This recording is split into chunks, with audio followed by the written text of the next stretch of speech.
Hi, నేను మీ నాగమణి. ఇప్పుడు ఈరోజు నేను ఇంకొక ఇంట్రెస్టింగ్ టాపిక్తో మీ ముందుకు వచ్చేసాను. అదేనండి, అందరికీ కావాల్సినది ఈ టాపిక్. సో చాలామంది ఆడవాళ్ళు ఇంటికే పరిమితమైపోయి ఉన్నారు. ఎందుకంటే వాళ్ళకున్న సిచ్యువేషన్స్ బట్టి కొంతమందికి పిల్లలు ఉన్నారని బయటికి వెళ్ళి అర్నింగ్ చేయలేరు. కొంతమంది వాళ్ళ ఇంట్లో పరిస్థితుల వల్ల, అంటే వాళ్ళ ట్రెడిషన్ ప్రకారంగా వాళ్ళు వెళ్ళి జాబ్ చేయకూడదనో, లేదా వేరే వేరే కారణాల వల్ల వాళ్ళ ఇంటికే పరిమితం అయిపోయి ఉండిపోయారు. సో అలాంటి ఆడవాళ్ళందరికీ నేను ఇచ్చే ఒక చిన్న ఇన్స్పిరేషనల్ స్టోరీ. సో మనందరికీ శక్తి ఉంది, ఆడవాళ్ళందరికీ శక్తి ఉంది.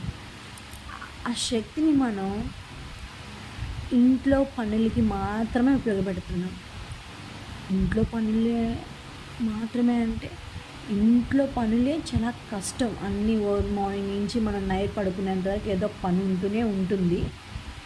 బట్ మీన్వెల్ మనం ఏం చేయాలి అంటే మన శక్తిని ఇంట్లో పనులకే కాకుండా మనలో ఉన్న శక్తిని బయటకు తీసి మనకి ఏ స్పెషల్గా స్కిల్స్ ఏమున్నాయి అని మనం తెలుసుకొని దాన్ని మనం ఏ విధంగా మనం సంపద కింద, అంటే ఎర్నింగ్ కింద మనం చేయగలమో దాన్ని మనం తెలుసుకొని ఒక నిర్ణయం తీసుకొని మనం సంపదను క్రియేట్ చేసుకోగలిగితే we are the winners.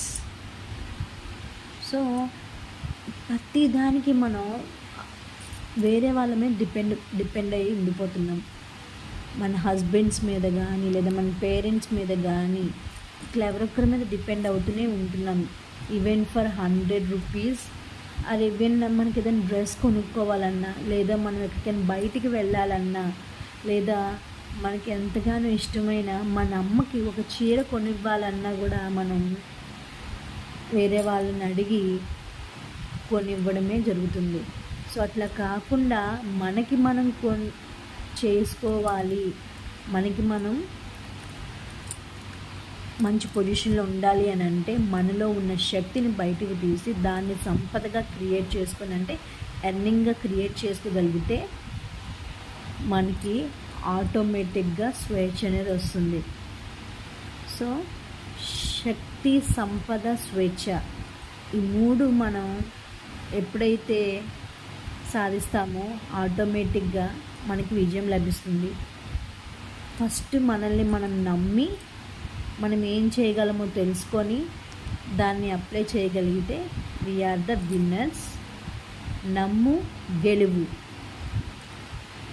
అందరికీ టాపిక్ నచ్చిందా? నచ్చితే please like and share and subscribe. Thank you for watching. Love you all.